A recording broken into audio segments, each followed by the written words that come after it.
Sejarah awal kerja cukup 8 jam sehari, akan dibahas dalam Garuda News.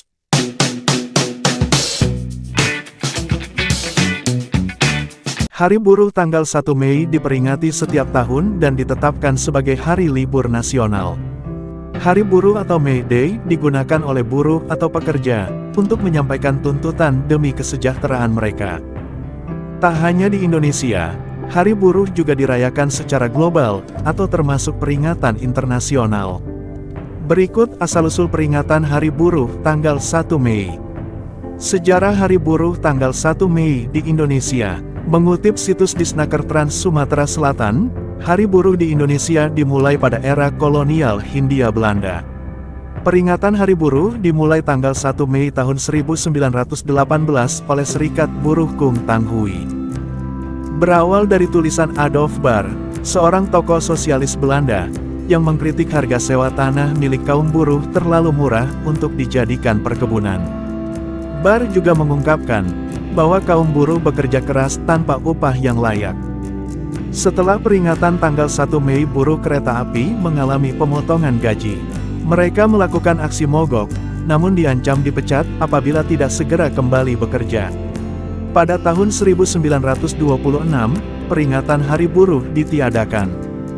Lalu, pada tanggal 1 Mei tahun 1946, Kabinet Syahrir mengizinkan kembali peringatan Hari Buruh. Undang-Undang Nomor 12 Tahun 1948 mengatur bahwa setiap tanggal 1 Mei, buruh diizinkan tidak bekerja. Undang-undang tersebut juga mengatur perlindungan anak dan hak perempuan sebagai pekerja. Kemudian, pada tanggal 1 Mei tahun 2013, Presiden Susilo Bambang Yudhoyono menetapkan Hari Buruh sebagai hari libur nasional. Itulah sekilas dari sejarah 1 Mei Indonesia. Berikut, sejarah Hari Buruh Internasional.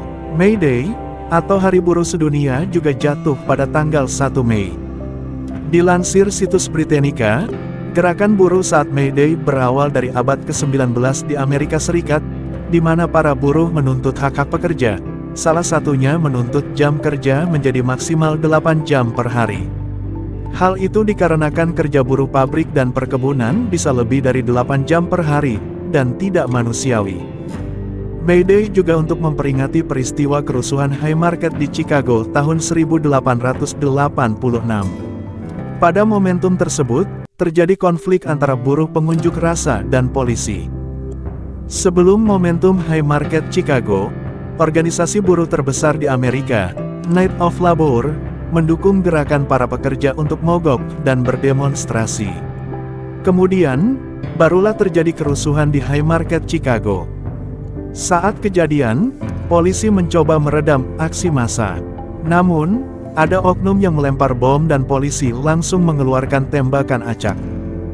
Akibatnya, 7 petugas polisi tewas dan 60 lainnya terluka. Kemudian 4 hingga 8 korban sipil diperkirakan tewas dan 30-40 orang terluka.